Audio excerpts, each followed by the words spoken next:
But for this morning, I'll be discussing the basics of research. Basics muna, and then after that, chapter 2 tomorrow will have the nature of research. So these are class, the stages of research process. Ano yung gagawin natin to come up with a full-blown proposal and at the same time a completed or accomplished research. So the first step here is selecting the problem. That is why we are doing now the concept paper. It's the first step. We will be selecting the problem na inyuhang studyhan sa inyuhang subject na ni. And then if naana mo yung problem na makita, then that's the time we will be formulating the research title. Wait, let me discuss first what the problem is. So when you say problem class, it's precisely a question that needs an answer or solution. So if you are going to make your concept paper, you have to look for problems first related sa pharmacy na sa tingin ninyo kailangan siya og solusyon. Okay? So muna siya ang unang starting point for research. So this is the centerpiece of a scientific inquiry. And please take note of the guidelines on assessing your problem. So dili pwedeng basta-basta na lang, no, basta mauni ako ang gustong studyhan. We need to assess first the problem. First, we have to consider the novelty of the problem. So when you say novelty of the problem, is that original? Is that new? Dili ba siya duplication? Kasi remember, daghan na kaayog studies, published ba siya or unpublished, daghan na kaayog nag-study sa bisag unsa na lang na thing sa kalibutan. So mo to siya ang ako ang gichat sa inyo last night na make sure that there will be no duplication. But however, if for example, you have the same problem with that of the existing study or studies, then you have to make sure na merong different elements sa study ninyo na amoy ibahon. For example, katong ilaha isobel. Di ba I told you yesterday that they studied about the blood glucose lowering activity of rambutan. When you search in the internet, actually there are a lot of studies about rambutan for blood glucose level. But what they did is so ito ilahang aloksan ilahang gigamit, that's number 1, and then number 2, they made a tea. So most of the studies kasi na makita nato pag mag-search ta is the pure extract ang ginagamit sa mga researcher to assess the efficacy of rambutan. But in the case of ni Susano, nag-formulate sila og dosage form. So that is one thing na unique sa ilahang study. Okay?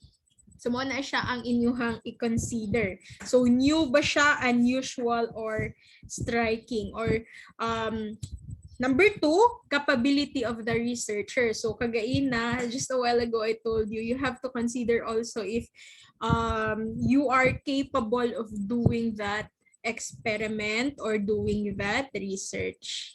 Kasi pag dili siya capable, lisod, what will happen to your research? Basig dili ninyo siya mahuman. Okay, and then usefulness of the study. So sa usefulness of the study, doing research is not just to pass the subject, to graduate sa BS Pharmacy kasi you cannot graduate without completing your research. It's not just about that, but doing research is doing it because you want to help solve a certain problem.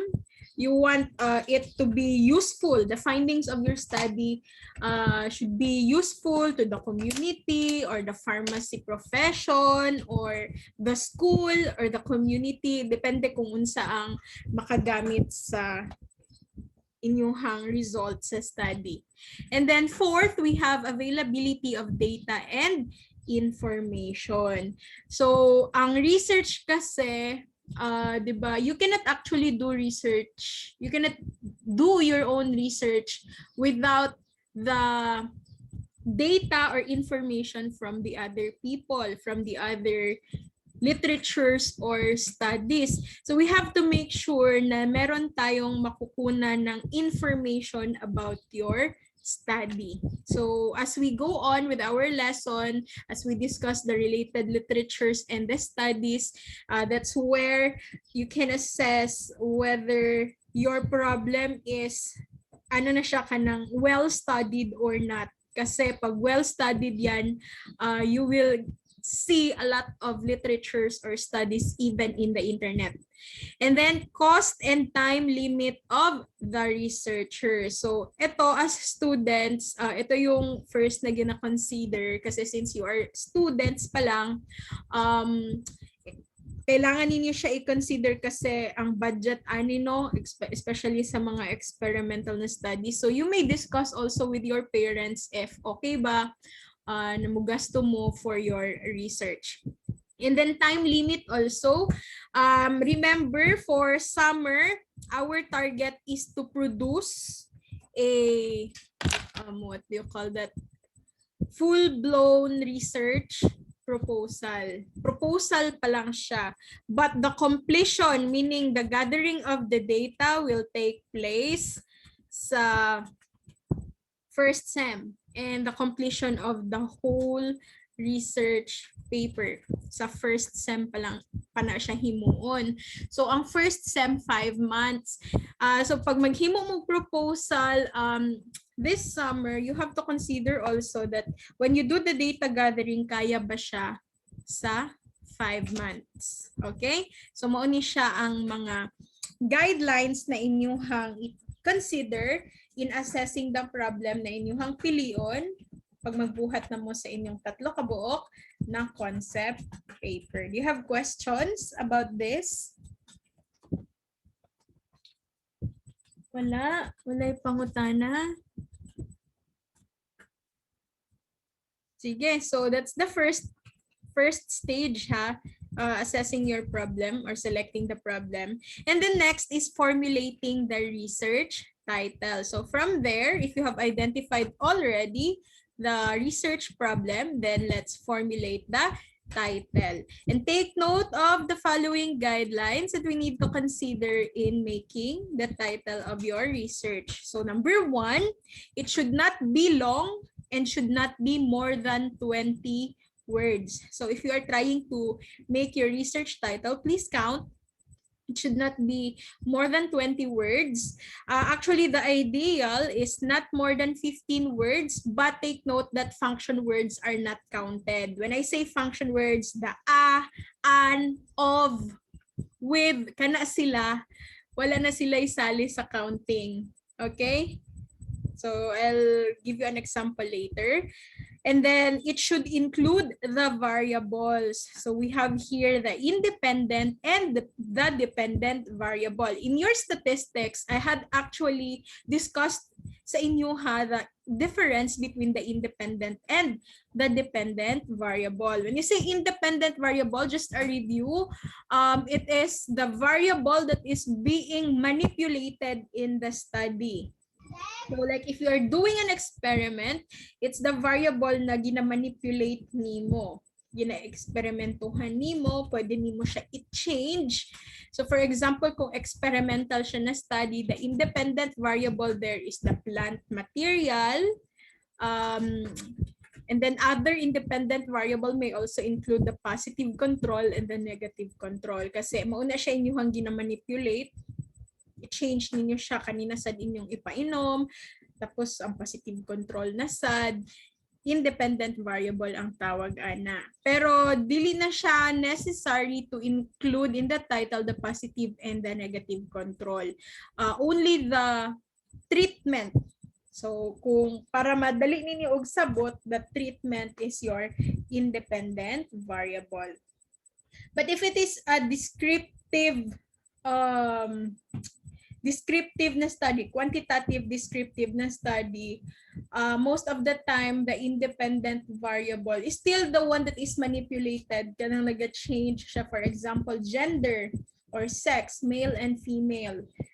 Independent variable na siya. Example, you want to know the perception of the male and the female pharmacist. So, ang ginakuhaan ninyo og perception din ha, ang male ug ang female pharmacist, independent variable na siya. And then the dependent variable is the outcome variable. So, that is the one that is being measured in your study. So, kung sa experimental, meaning you, example, Ana, you want to determine the blood glucose level. So, that's dependent variable. Or the blood pressure, the diuretic activity. So kung unsa inyong gina-measure, dependent variable na siya. So dapat makita na siya sa title. And I don't know if napansin ninyo, wala akong naghatag og qualitative kasi qualitative research does not really have independent and dependent variable. So wala siya. Hindi siya makita sa quali. Okay? Kasi sa quali, wala ka namang minamanipulate, wala ka namang minameasure. So, manang wala independent and dependent variable. Next, it should give insight virtually on what the research is all about. So, dapat pag makita pa lang ang title, makabalo na din ang reader kung unsa ang sulod sa imuhang research. Okay?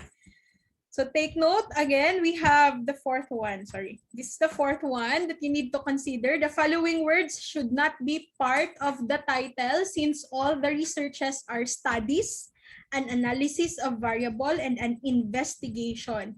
So I don't want to see the following phrases or words in your title, ha? So example, a study of, or an analysis of, or an investigation of. Kasi remember, a research is always a study, and it is also an analysis or an investigation. So no need to really place that one in the title para dili kaayo taas ang title ninyo.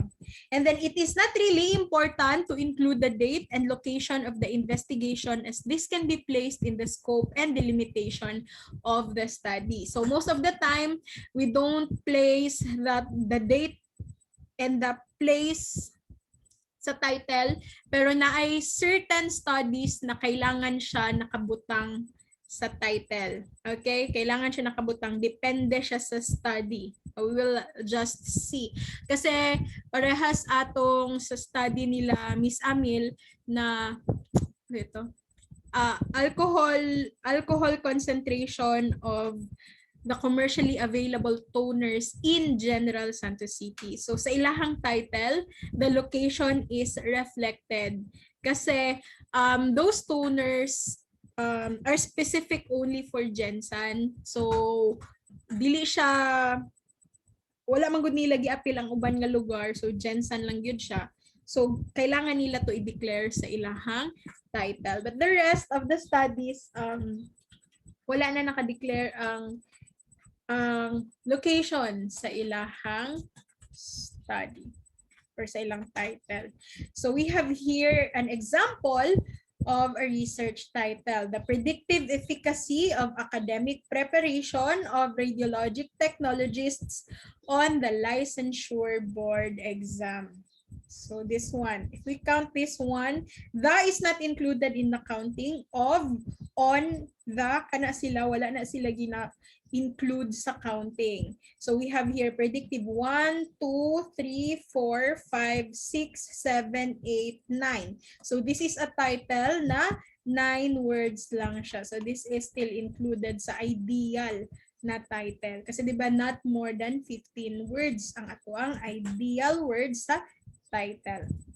And another thing, this is a title that includes independent and the dependent variable. So the independent variable here is the academic preparation.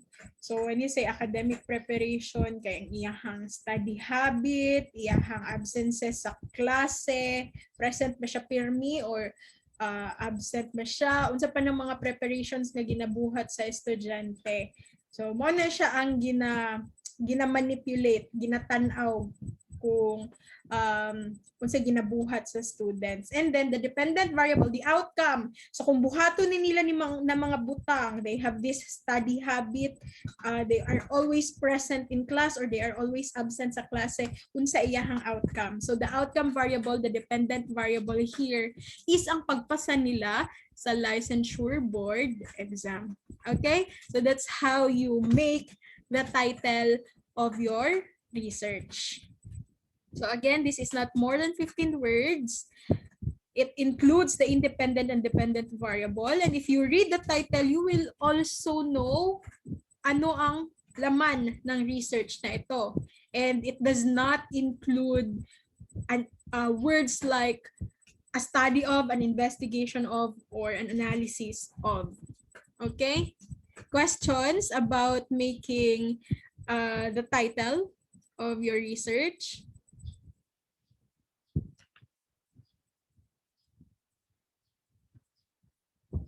Wala. Wait lang.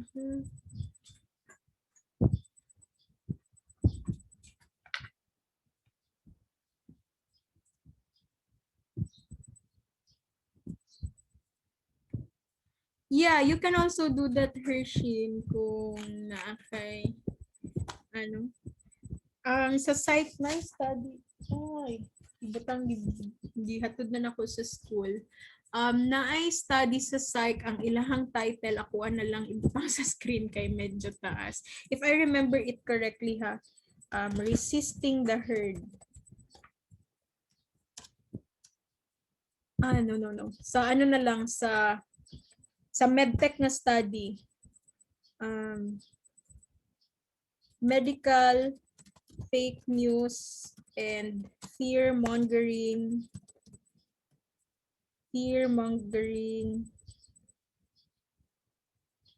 during COVID-19 pandemic. The impact of the title na ito, kalimut ko, let me see.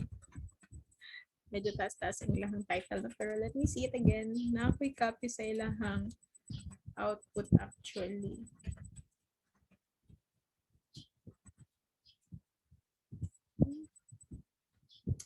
Naa siya sa, saan ako siya gibutang? Wait lang ha. Para you will get to see how they formulated their title. So kadaghan mag-research, yun ako kanomdom. Oops, mali.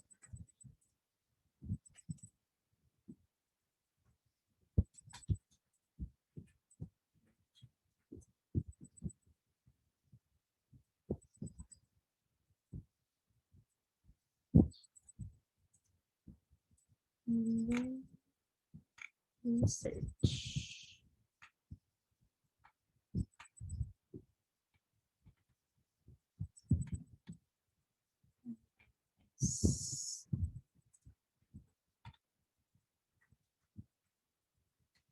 Ang problematic situation is not the statement of the problem, it's the problem. Ang problematic situation, ang problem mismo ha. Okay, ang statement of the problem is actually the research questions.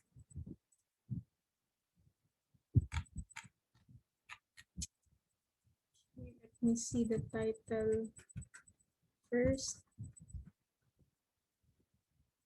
Wala na to kung git-type.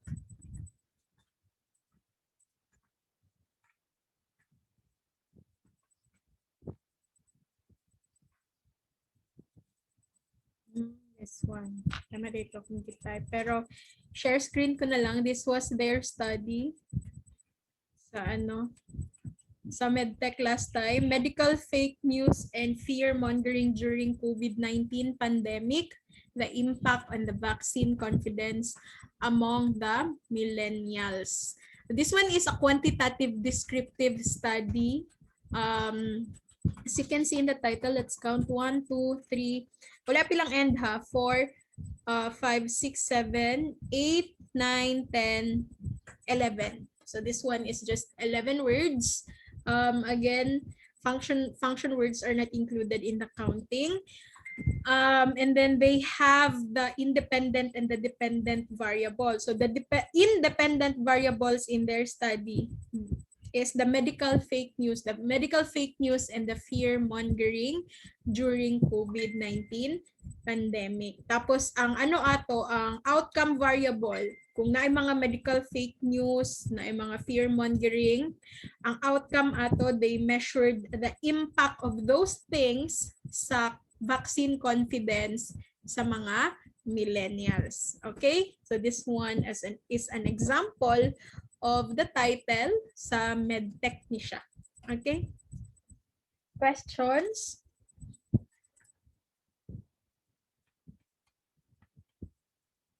So, mo ni nganong gi-present ako siya na namang pangutana si Hershine, pwede ba ingani kaning naay colon ani? Pwede ra siya. Walay problema.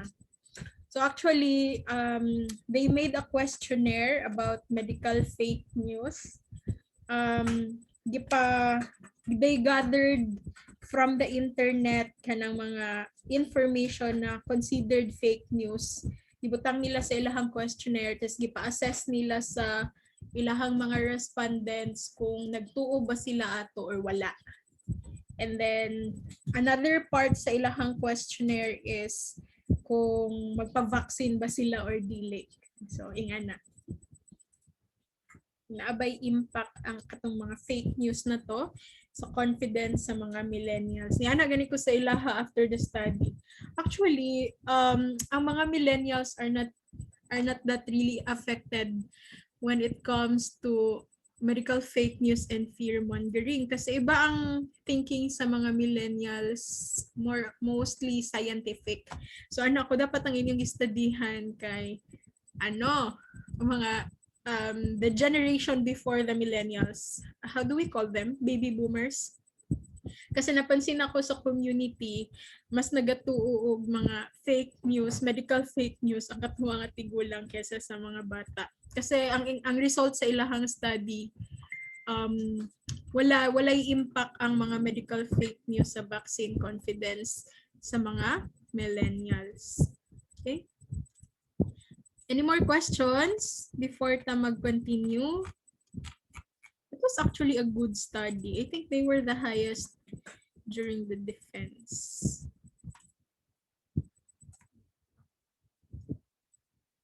So, kugaon na to inyong utok na you can come up with a lot of studies na worth it na siya na studyhan.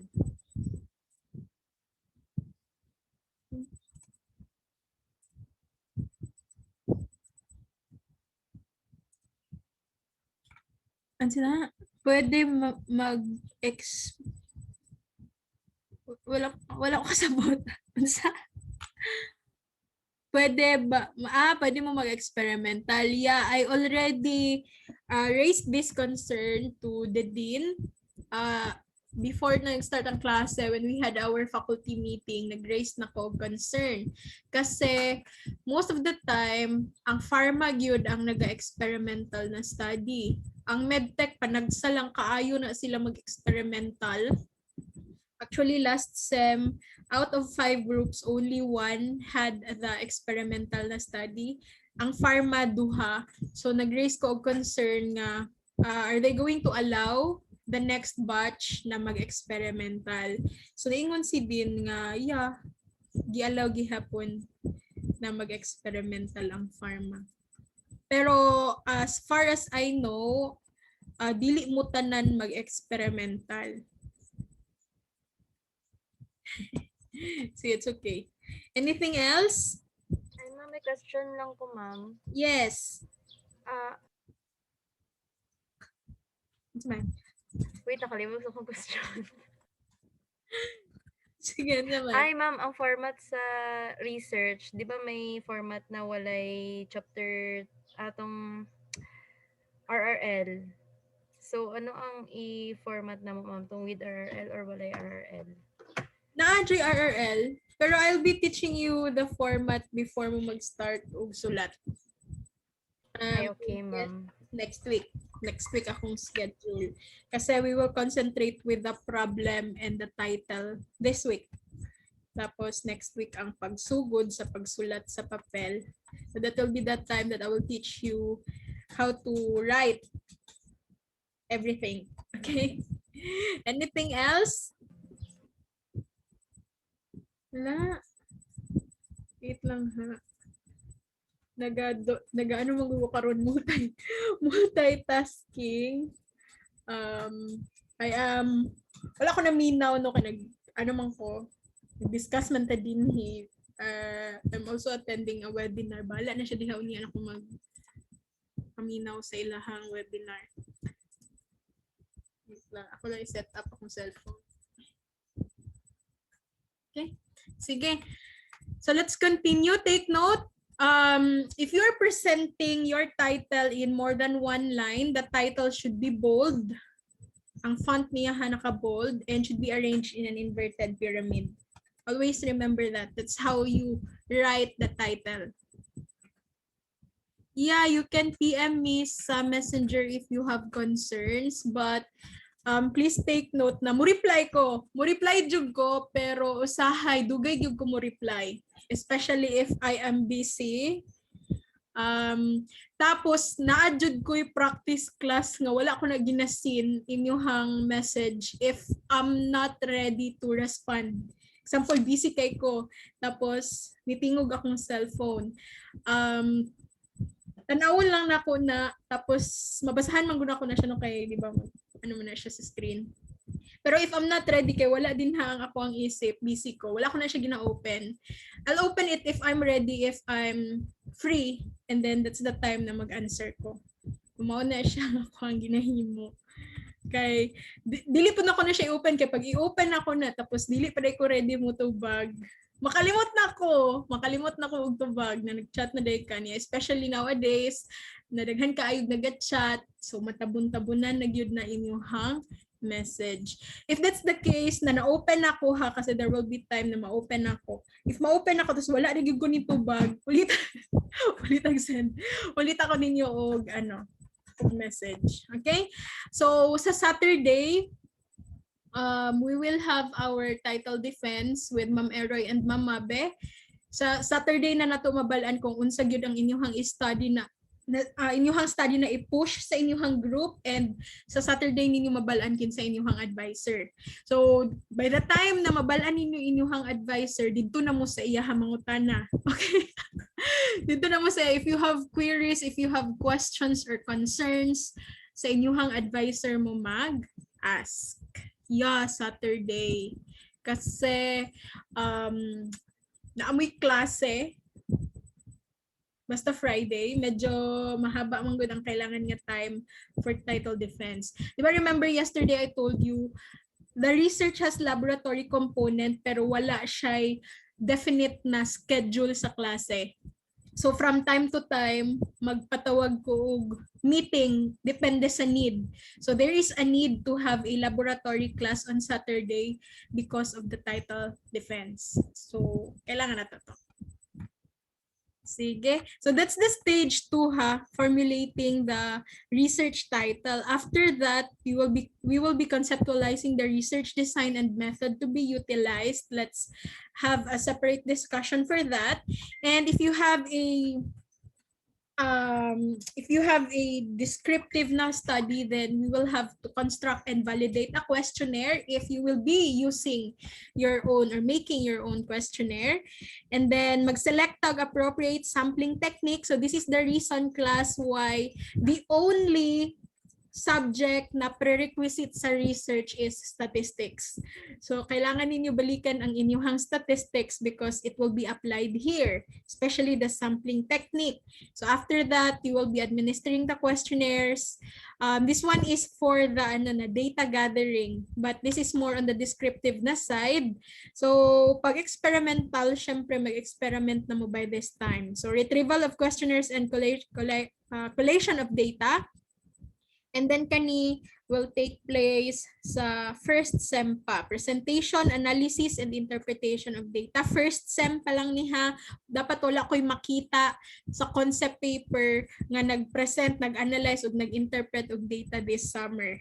Okay, wala. Kani, calling and summarizing the findings, drawing up conclusions and recommendations, and brushing up the thesis format, that will all take place sa first sem pa. Ang tud-asa man ta karon, 1, 2, 3. Taman lang ta dinhi sa ikatatlo. The rest of the stages again will take place sa first sem. I hope that is clear.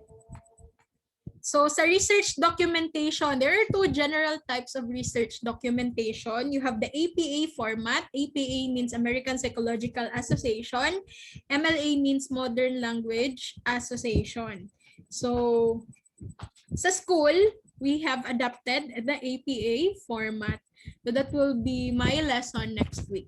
So mo na po itong question ni Alicia kung unsa nga format ato ang gamiton.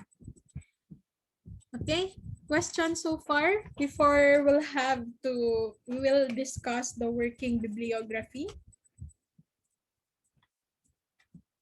Wala?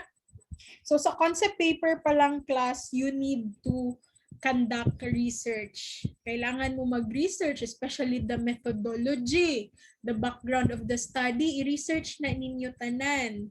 Hindi man mo pwede magbuot-buot din ha og himo og method, especially sa experimental. So kailangan ninyo na siya i-research tanan. So while you are doing your research, you have to have a working bibliography. I believe you are very familiar what bibliography is.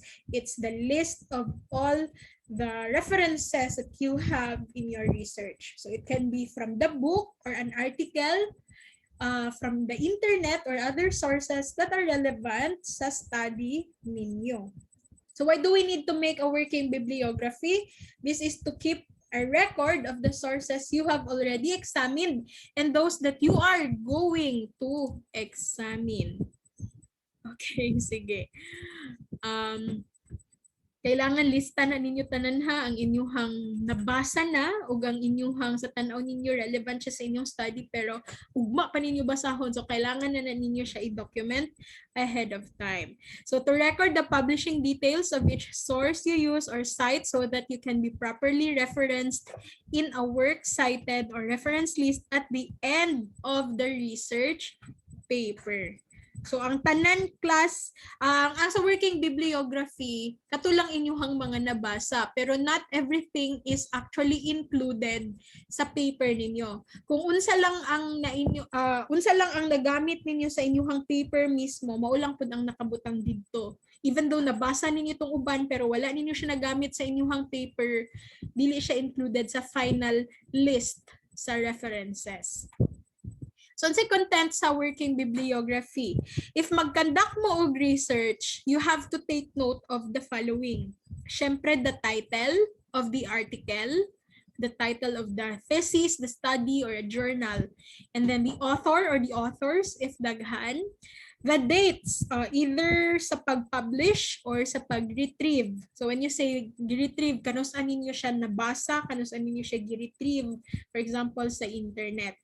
And then if that's from a book or a journal, then you have to take note also of the page number and also the URL if that comes from the internet. So I believe most of the references that you will have is from the internet, given that we are in the pandemic, you cannot go to the library. So most likely yun naka-internet na siya. So you have to take note of the URLs of those references. Okay, so next, I'll be teaching you how to do parenthetical citations. So si parenthetical citation is actually done, very much done in research to cite, i-cite ninyo ang mga people, to give credit where credit is due, kasi most of what is written in your paper are not actually your idea. It's the idea of other people. It's the work of other people. So you have to give credit to them. And this is also for you not to be charged of plagiarism. So, kailangan mag-parenthetical citation ta. Ang parenthetical citation, we also call this in-text citation. Okay? So, again, these are brief references. Again, brief references enclosed by parentheses, kaya nga siya tinawag na parenthetical citation within the text of the research paper. So you will see parenthetical citation inside your research paper. Kanang sa mga nakasulat din ha, bawat paragraph na ano siya ay parenthetical citation. And then everything, all the authors na declared in your paper should be listed in your bibliography or references at the end of your paper. So what is included sa parenthetical citation? Sa parenthetical citation, it usually includes the author's last name. Again, author's last name only and the year of publication. Maulan na inyuhang kailangan for the parenthetical citation. But for the list of references, you need a lot of things. I will be teaching you also how to make the APA format for the references. Pero let's focus first for the parenthetical citations today. And then this parenthetical citation appear at the end of the sentence. Take note of the format kasi most of the students din hijud siya magmali. Ang format ani, the parenthetical citation usually appear at the end of the sentence between the last word and the period. And then it is enclosed sa parentheses ha. It includes the author's last name and the year of publication. So this is how you're going to do the parenthetical citation. First, citing a significant paraphrased idea. Take note, paraphrased. Sa research, we don't do copy-pasting. Even if you cite the author, pero gi-copy-paste lang nimo siya, plagiarism gihapon ang tawag ana. So I don't want to see copy-pasted na mga work sa research. You need to paraphrase, you need to state the idea in your own words. Okay? Mao na siyang isa sa gina-check sa ethics committee. The school already has the research ethics committee wherein before you can gather your data, your paper will undergo review sa research ethics committee, and bisan pag nakapasa na mo sa proposal defense pero wala mo gi-approve sa ethics committee, dili mo maka-push sa inyo, makapadayon sa inyong research. So isa ni siya sa gina-check nila if properly cited ang inyong mga reference and walay plagiarism nga nahitabo. Kaya magpula-pula yun siya. The school has already subscribed sa plagiarism checker. So, mas dali ang trabaho sa mga reviewer. So, dili pwede. Sa research, I guess we are just allowed 20% na plagiarism. 20% only. Kasi I have encountered studies na 59% plagiarized. So, meaning ang tibuok sulod sa ilahang paper, 59% of that copy-pasted from the author sa uban ng mga trabaho.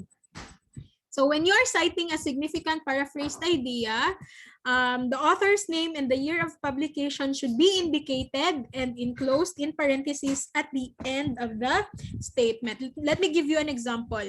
Okay? So, this one is an example. This is an idea from a book. So, gi-paraphrase siya. So, gibutang siya, research is a scientific inquiry which uses methodical processes intended to answer or solve significant problems. Now, since this is not a work of the author or the researcher, then they have to cite. Okay? So, take note, paano mag-cite? It's between the last word of the sentence and the period. And then, inside the open and closed parentheses, you only need the surname of the author or authors. Kung daghan sila, for example, kani duha, so duha ka surname, Pollitt and Beck, comma, and the year of publication. That's what you need in citing. Kana lang inyuhang kailangan. Yeah, I also encountered a lot of studies about that, Alicia. Kana ganing gisubrahan og copy-paste. nawala na nagkadimao. Gi-copy paste na so rambutan kanang for example harambutan lang study nga naabot ang slag ang palaya. Ang mga ingana parang grabe na dyan ang pagka-copy paste, gi-copy na gyud tanan, wala na nagkadimao. Okay? Sige, I'll answer your question later like how about kung more than that? Sige, napod na siya later. So, when the author is cited in the text, so only the year of publication should be written and enclosed in parentheses. Again, take note, pag ang author daw is already cited dito sa text, dito sa paragraph naka-declare na kinsa ang author, ang year na lang sa publication ang isulat inside the parentheses. So, let me give you an example. Just like this one. So Polit, this is the surname of the author. So nakaano na siya, naka-declare na siya daan sa text. So ingon daw ni Polit, Polit ascertained that nursing research is expected to generate knowledge for the improvement of health and quality of life of the clinical nurses clients. So since the surname is already in the text, then only the year of publication is written inside the parentheses. But take note, ibutang siya after the surname. Dili siya parehas sa first one nga both the surname and the year is ano pa sa end pa sa sentence. Kani kay right after the surname ibutang nimo in close parentheses ang year of publication. Okay? And let me remind you also, the accepted reference is 10 years backward only. Beyond 10 years, dili na siya ginadawat as reference. Kasi remember, there are changes even in the scientific world. So, kailangan 10 years lang. So, kung 2021 ta karon minus 10, ang mga references lang na na-publish from 2011 ang allowed. The rest, mga 2010, 2009, 2008, and beyond, dili na sila gina-accept. I hope that is clear also. So just like this one, this is published 2004. So this is not really new. Dili na siya kaya ginadawat. Okay? Next, citing a quotation without the author's name in the text. So the author's name, the year of publication, and the page should be written and be enclosed in parentheses. Kani, this one is kaning sa book manggod ni siya. Sa book ni siya gikuha or sa any printed material. So mo na nga na-include ang page number. So parehas lang ni siya actually itong sa first one nga example na nag-discuss ka din ha kung unsa tong idea from the author. So you have here at the end, before the period, the surname of the author, the year of publication, and the page if this is a printed material. Okay? Printed material na siya mo nang na-page number. Kaya kung sa internet na siya gikuha, wala page number sa internet. Okay? Next, citing two or more authors. So this is now sa question nila, paano daw kung more than two? So when citing 2 or 3 authors, the thesis writer has to name all the authors and indicate the year of publication and enclose them in parentheses. Kung 2 or 3 ha, kailangan nimo i-declare tanan nilang apelyido. Now, if 4 or more authors, the writer has to name only the principal author and to be followed with the abbreviation et al, which means and others, as well as the year of publication. So kung duha or tulo ka authors class, again, kailangan nato isulat, i-separate lang nato sa with a comma. So for example, Gabilagon, Gabilagon Eroy and Quinco, 2021. Tulo ka buok. Kailangan isulatanan. Pero pag more than 3 na, 4 or more na siya, that's the time you only need to declare the principal author and then it will be followed with et al, meaning and others. Pero you also need the year of publication. So for example, this one, kani ang principal author no, Celtis et al. And then ang year of publication na lang ang sa parenthesis kay nakadeclare man sa in-text sa text ang apelyido daan. Okay? Pero kung wala na siya nakadeclare, diri na siya sa end. And then Celtis et al. Gihapon na siya 1981. No, dili na i-include ang mga initials. Mag-include lang kag initials kung pareho sila og apelyido. Nakuha? Mag-include lang kag initials kung pareha sila og apelyido. So, muna ni siya karon ang number 5, ang answer sa question ni Jassy. Citing authors with the same surname. So, indicate the initials of their given names to come up with proper identification. So, kung pareha sila og apelyido, maulang na siya ang time nga butangan nimo og initial. So for example, this one, research is defined as a scientific investigation of phenomena which includes collection, presentation, analysis, and interpretation of facts that links man's speculation with reality. So the author, parehas lang apelyido Calmorin. So muna siya na ay initial. Dili pwede mag Mr. and Miss.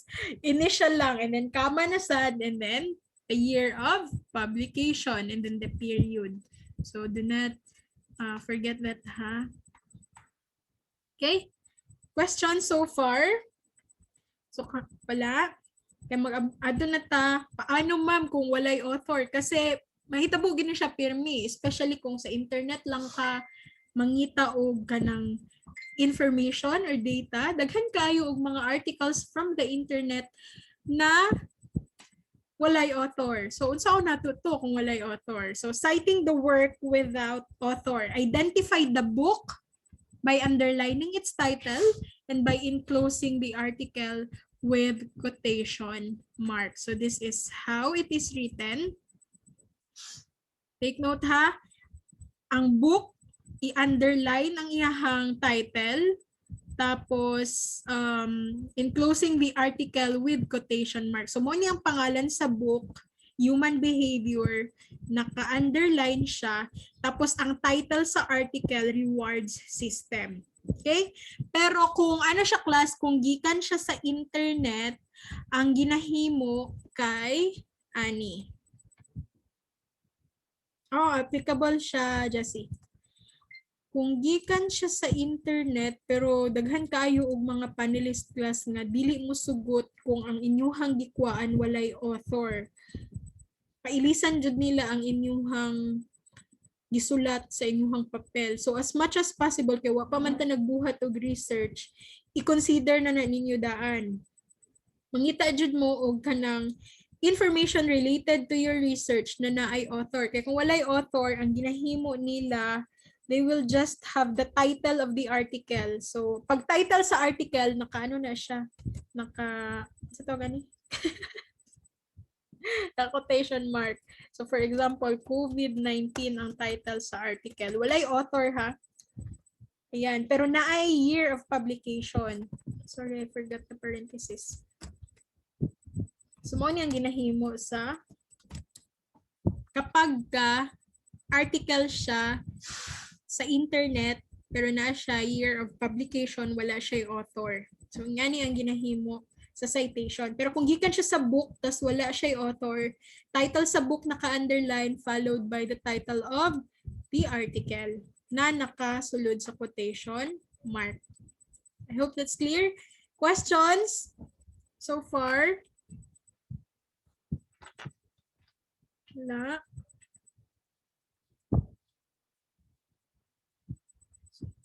Actually, this is not just applicable for research. This is also applicable sa uban ninyong mga ginabuhat na kailangan mo mag-cite, kailangan ninyo maghatag og credit sa mga tao kung asa ninyo gikuha ang inyuhang gisulat. So, pwede gihapon na siya gamiton. This is not just for research. Paano if no date? Okay, very good question. Paano daw kung walay date? Ngani na siyang isulat. Example, apelido na lang ako, ha. Naay author, pero walay date. Ang ibutang, this one. ND. ND means no date. So ana lang siya ang ibutang pag walay date or year of publication. Yabilagon, comma, ND. No date. Okay? And another thing, minsan na mga references ang we should be vigilant ha kung magkuha ta og mga information sa internet. Not everything that is written in the internet is true. So kailangan kabalutan mag-filter. Okay lang siya kung thesis or study siya. Walay problem na. Pero kung class, ganing mga gikan sa mga website nga .com, .net, they are not really, kung sa pa, wala sila gina-consider na reliable sa research. Pag ang ending sa website, .com or .net, wala.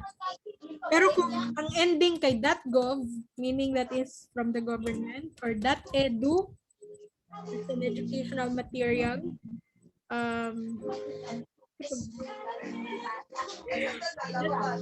.edu.gov, I think that's it. Pero mga .com and .net, medyo alanganin ta ng aside, ha?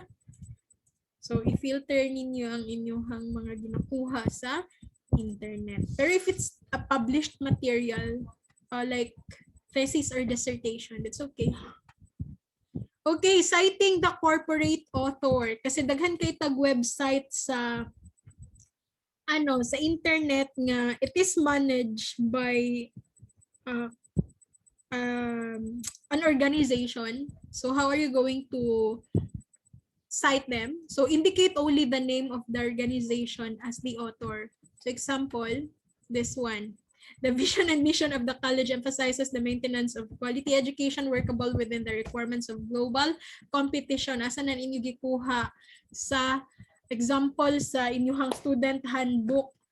Pero that is owned by doctors. So ang inyong wala may nakabutang din ha kinsay author anong student handbook ninyo, but it's from a corporate kung sa tawag na association or organization, then you declare their GSDMSFI 2003.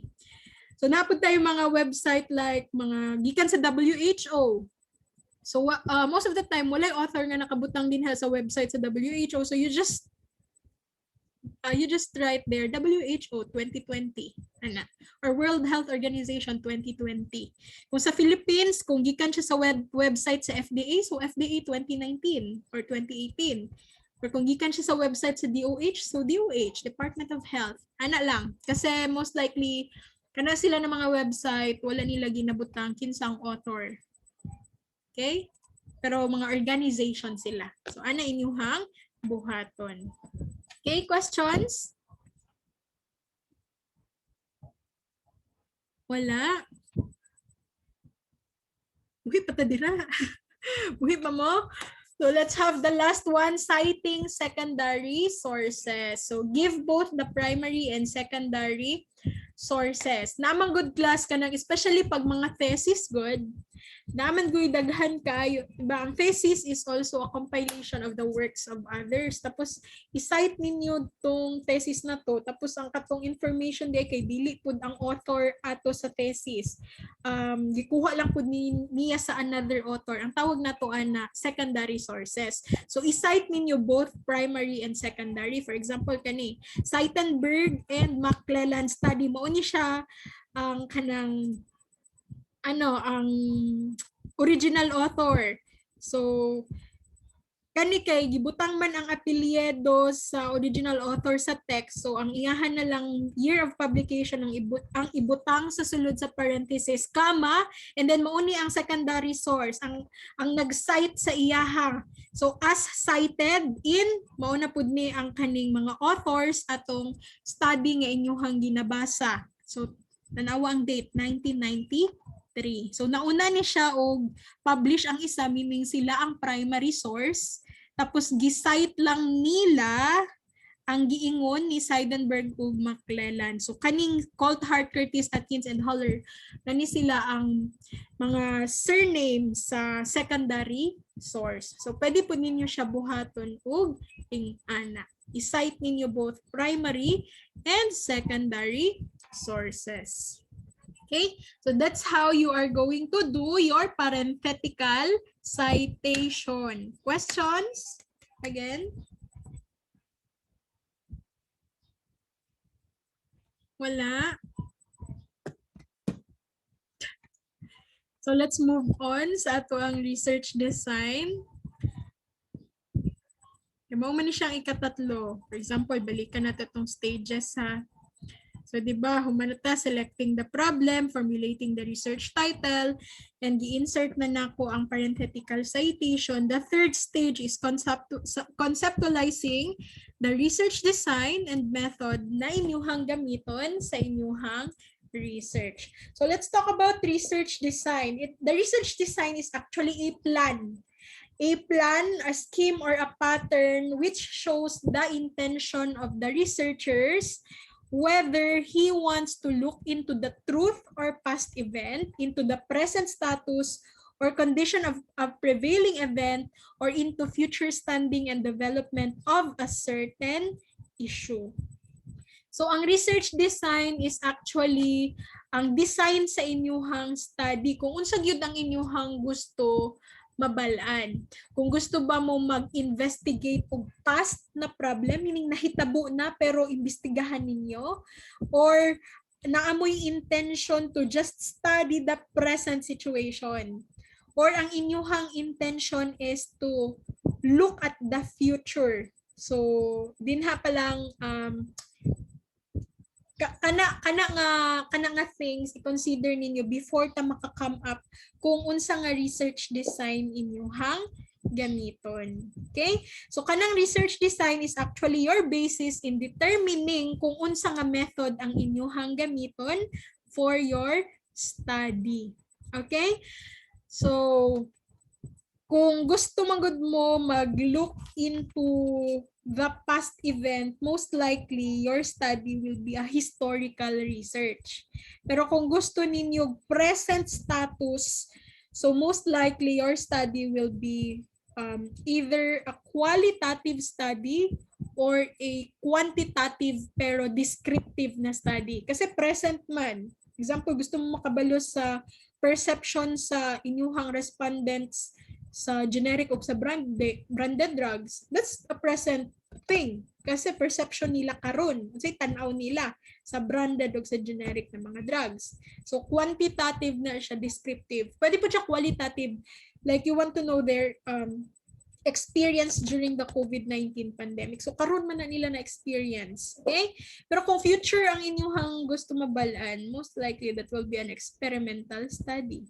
Ano future man siya, tanawon pa man ninyo kung effective ang inyuhang intervention or not so future. So tanawon sa ninyo ang inyuhang intention before ta maka-decide what is your research design. So based on your research design, that's where we determine also the research method. So si research method is actually the methodology of your study, the method or procedure nga inyuhang gamiton to gather the data. And then not just with the gathering of the data, but it also includes the presentation, the analysis, and interpretation of your data.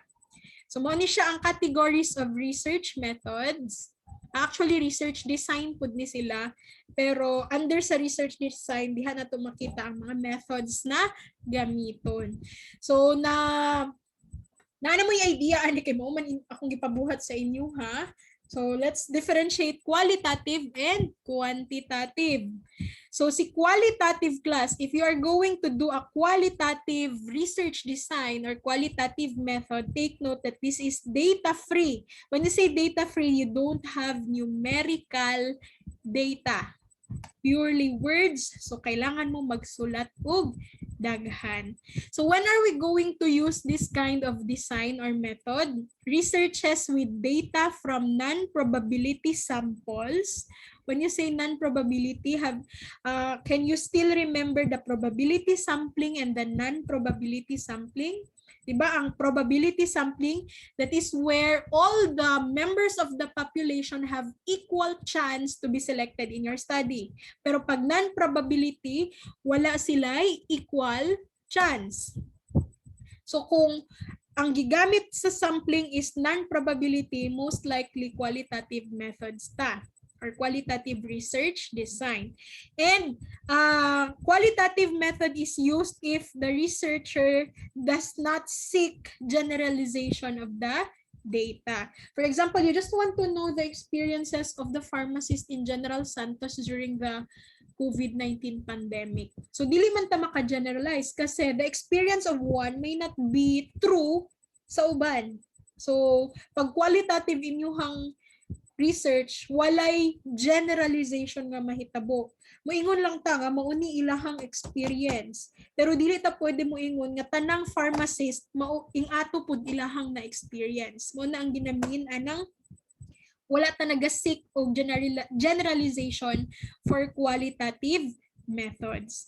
And then researchers na not concerned with interfering the characteristic of the population, wala tay kanang i-describe ng characteristic sa population, wala tay i-manipulate, wala tanan. We just have to ask them, example, unsa ilahang na experience, and then that's it. Mao lang na ilahang na experience, pero wala tay himuon nga generalization, wala tay i-check or i-describe na characteristic nila. Purely kung unsa ilang gisulti mo na to.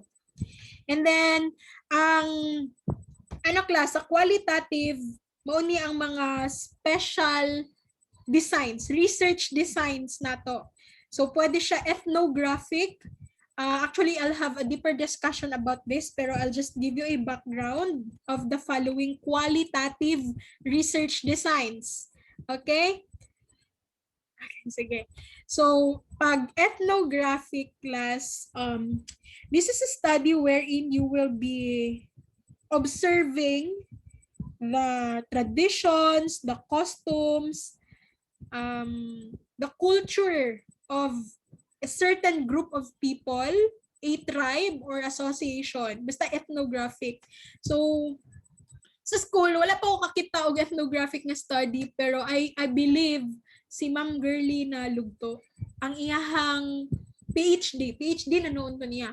PhD or dissertation niya sa iyahang PhD kay ethnographic na study.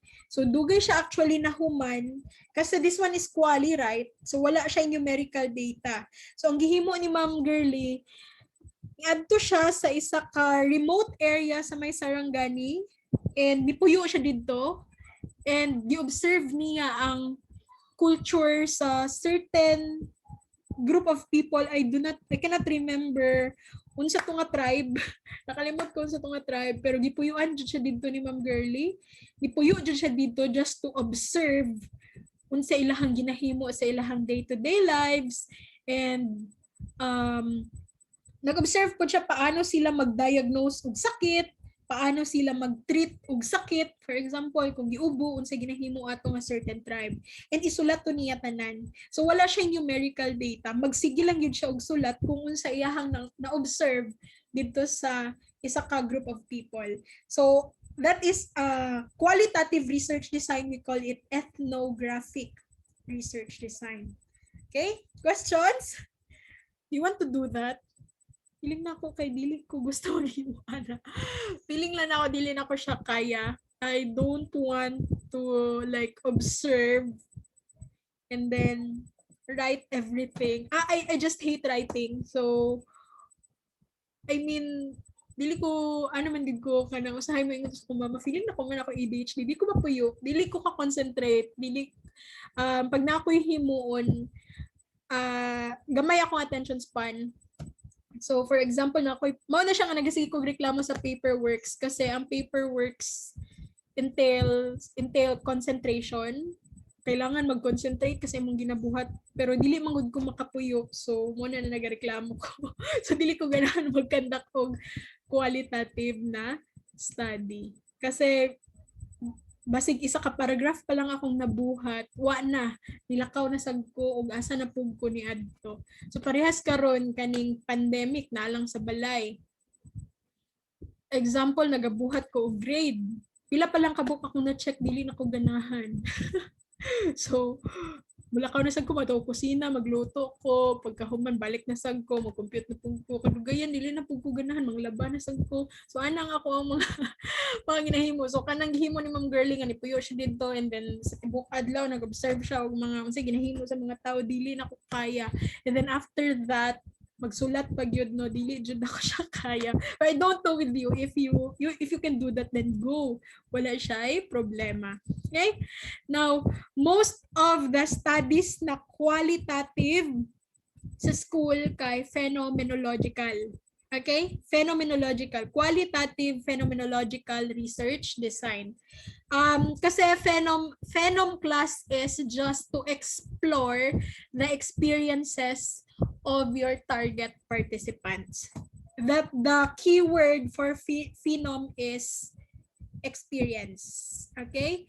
So sa pharma, naatay duha ka phenomenological study last time. Na-mention na nako yesterday. The first one is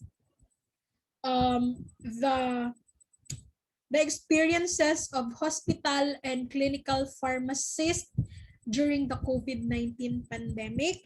And then the second one is the journey. So experiences gihapon. Journey sa mga public health pharmacists sa antimicrobial stewardship. So duha ka buok ang phenom sa pharmacy last time, just last sem. Sa medtech na ay isa. So phenom gihapon siya kasi they explored the experiences naman of the medtechs during COVID-19. Sa RadTech, naagihapon isa for the RadTech, ang ilaha pud gi-explore kay experiences of the radiologic technology students sa online class sa mga professional subjects lang nila sa RadTech. So nag-interview to sila og mga kapwa nila RadTech na estudyante, and then kato gisulat nila. Dili lang siya isulat ha, i-analyze pa nila kung sa gisulti sa mga participants nila. When you make a phenomenological research, it's not just about interviewing, and then after interview, isulat ni mo tanan nilang giingon. No, you have to analyze pa kung unsa to ilahang mga experience. Kailangan pa ang researcher ang maghatag og meaning sa mga experiences, i-group together ang mga similar na experiences, and then isulat siya, expound, i-explain. So man siya ang phenomenological research. Questions about phenom? Kasi mostly mauni siya ang quali nga study sa school. Experiences. You can also do this, pero you have to look for a novel problem na you need to explore. Wala. Wait lang ha. I'll be back. 30 seconds.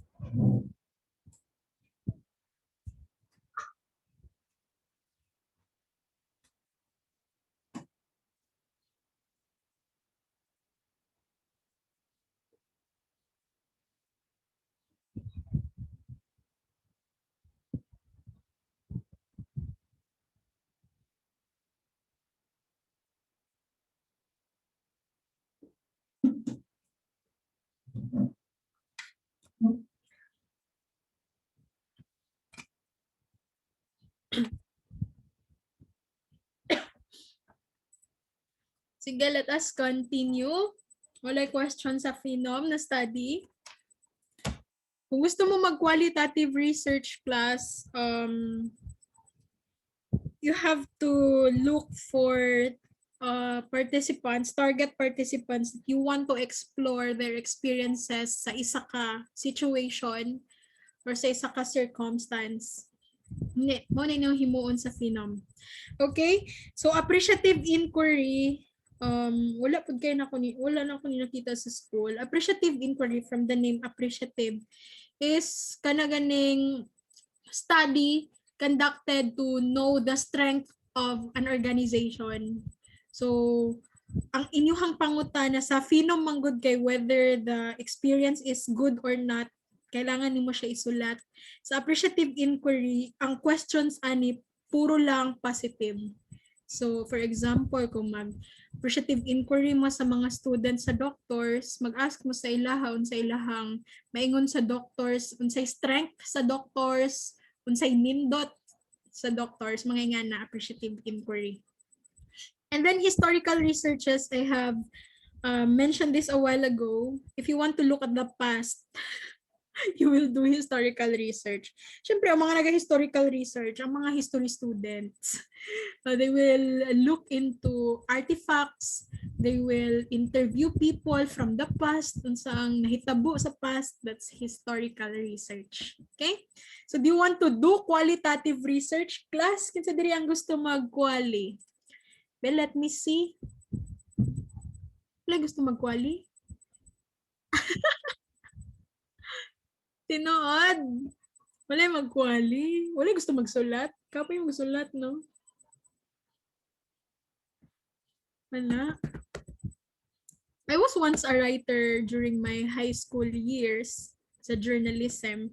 Pero, karon dili na ko hindi ako ganahan. So, I'm not into qualitative research dyan. Aka mo kung walay ba. Kung pigado na yun, mag-quali na lang. Pero may ano gihapon ha, may bayran gihapon mo sa quali kay remember, dili ra ba mo sugot ang mga tawo ron mag-interview mga walay compensation pagasto gihapon. Pero yes, tinuod na siya Krisha, makahurot siya. Makahurot dyan siya English. Ang ginahimo magud nila sa quali nganong dugay kay sila mahuman. Actually, ang pinakagamay nga number of people nga inyong interviewon kay 8 ka buok. Muna na pinakagamay nga 8. Yan, syempre dugay mo mag-interview no, daghan mo questions ana. So ano na siya, i-transcribe ninyo ang inyong gi-interview, meaning sa pag-transcribe isulat ninyo ang tanang answers pati ang haho, pati ang katawa sa inyong participant, apil na siya isulat. That's transcribing. Tapos, kuhaon nimo ang mga significant statements nila. Butangan nimo siya, tanan lines nila, tanan statements, butangan nimo siya code. Tapos, i-cluster nimo ang magkaparehas na statement. Dili siya per question. The whole interview, yun siya, nga pang tapok-tapok ang mga parehas. Tagaan nimo siya meaning, manggod. Makarot lang siya English. Ano lang. Pero, when it comes to cost, syempre, mas gamay yun siya compared to the experimental. Okay? Sige. So that, na-mention na ako ang mga different research designs for qualitative research. Let's move on sa last part, the quantitative methods. Mo ni ang daghan sa eskwelahan. Quanti. Okay? So deals with the following. Researches that are not data-free, meaning you have numerical data here. So using all types of sampling techniques, whether you use a probability sampling or a non-probability sampling. Pero most of the time, pag quanti manggod, probability. Okay, so usually probability samples. And then researches that aim for generalization. So mag-generalize gyud ta. Example, perception sa mga tao sa branded ug sa generic. So, at the end of the study, mag-generalize ta na ang mga residents sa Gensan, mas gusto gyud nila mo gamit, for example, og branded drugs. So, mo na siya. At the end of the research sa quanti, naatay conclusion, naatay generalization na mahimo. So, another thing, kung mag-experimental mo, at the end of your research, mag-ingon ka din ha, na ang imuhang plant effective for a certain condition. Okay, so it can infer, it also deals with the formulation of inference sa characteristics sa population, kung effective ba siya or not, kung mao ba ni ilahang ginatuuhan or dili na mao ilang ginatuuhan. So naa kay conclusion at the end. So we have actually two types of research. Actually sa quali daghan no, ethno, phenomenological, appreciative, and historical researches. Sa quanti we only have two.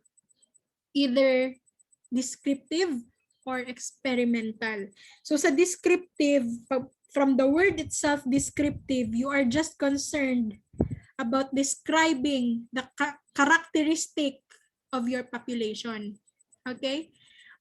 So mo to kung ingon kagaina katong perception nila sa branded o sa generic, at the end of the day, i-describe nimo sila unsa ilahang perception about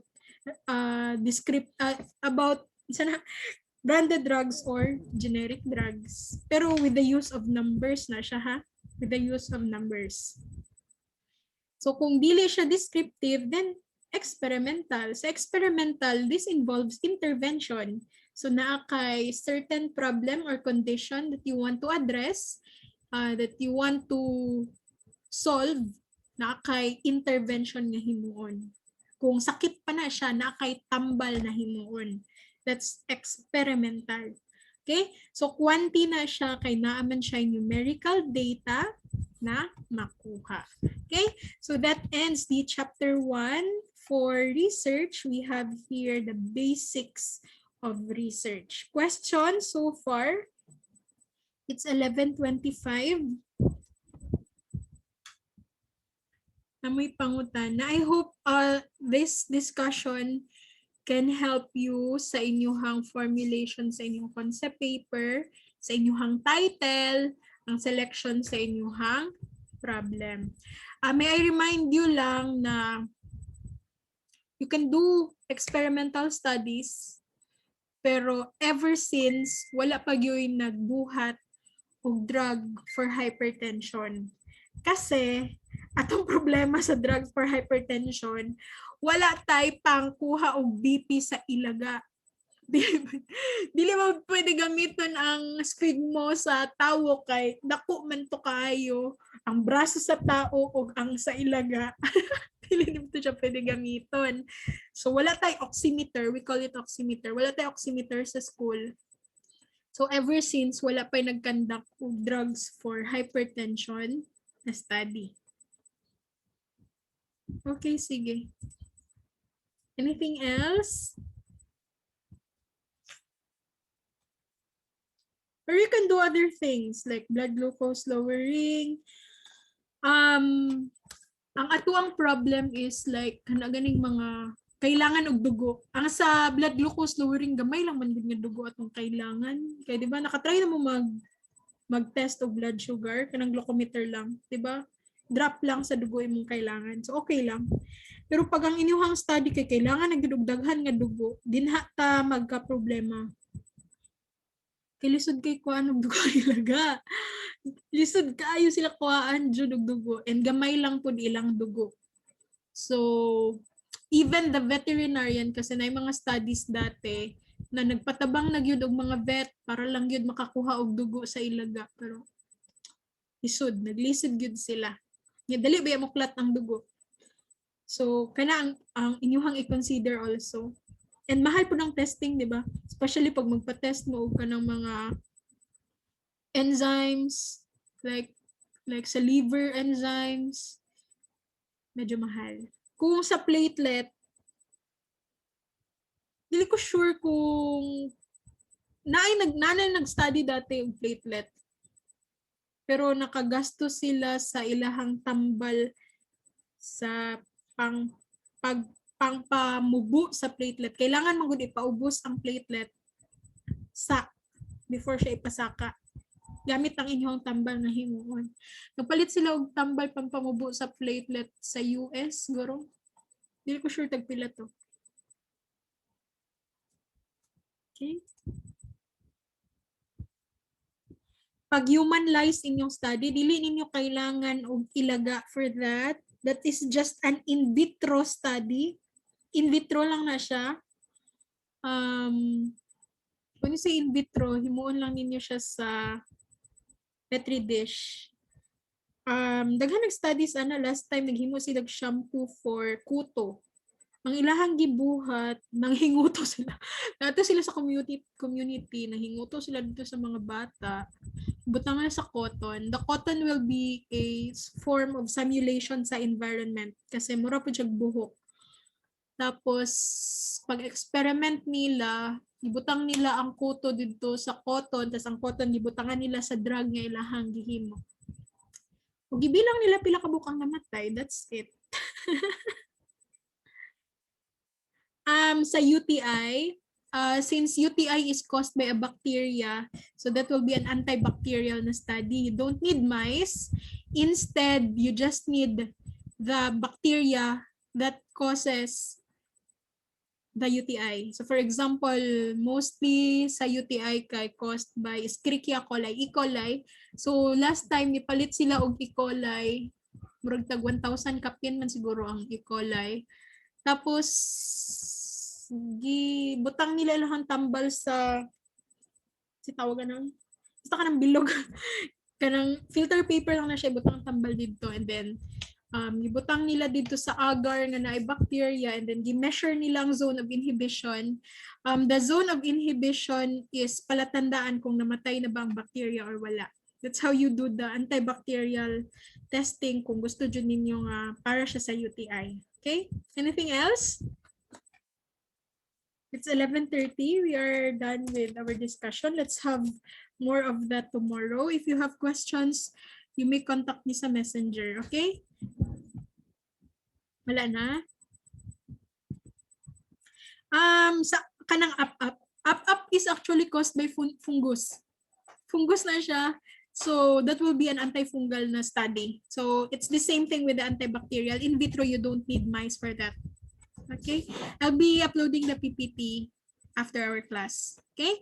So, ugma na sad, you can now take your lunch, and sa inyo mga remaining time, you can start doing your concept paper. Okay? If you have questions again, you may contact me sa messenger. So that's it for this morning. Thank you for listening. If you have, you can now take your lunch.